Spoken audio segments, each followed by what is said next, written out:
So our housing situation is absolutely out of control. Hold it for you, Tracey. Oh, well, That's very kind. See this top, can you hold it up, can you hold it? This top line is New Zealand's housing prices over the last 30 years, and I've seen an update which I'll print out for the next time, and it's up to about here now. Can you all see that? Very happy to pass it. I'm very happy to pass it around. But you can see us compared to other countries. Thank you, Tracy. This didn't have to happen. So the housing crisis and the out of control rise of house prices is the biggest cause of poverty and inequality in our country. It's also the cause of our flatlining productivity, because none of us have any spare money to spend in businesses or to invest in businesses. Now, these guys know all about this already, because for 30 years they've had tax working groups telling them how to solve this problem.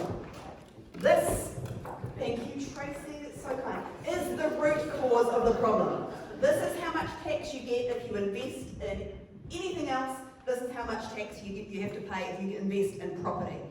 This is what tax working groups have been telling these guys for 30 years. Now, we've seen what happens when you listen to the experts when it comes to COVID. We talked about flattening the curve. We need to flatten the housing price curve, and we've known how to do it for 30 years, and they have ignored those experts for 30 years. Don't believe them if they say that they give a crap about the housing crisis. They've known how to solve it for decades. So it is about supply. Yes, there is a supply issue, but the demand is absolutely out of control. So we need to move those red bars closer together. We can do it by raising property tax and lowering the other ones. It doesn't have to take an extra dollar at all, but we need to take this out of control demand problem away. This is why this tax incentive is why people bank their wealth into property. It's why we have 190,000 empty homes in New Zealand. It's why we have vast tracts of residential land which is just empty. It's why so many of us have spare bedrooms, because we know that's where to put our money.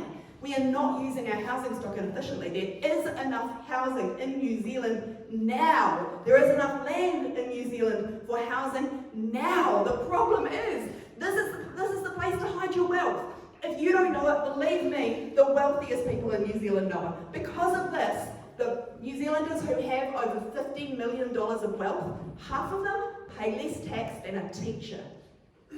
We have to fix this tax problem if we want to restore housing affordability and give our children any hope at all of having any kind of decent life.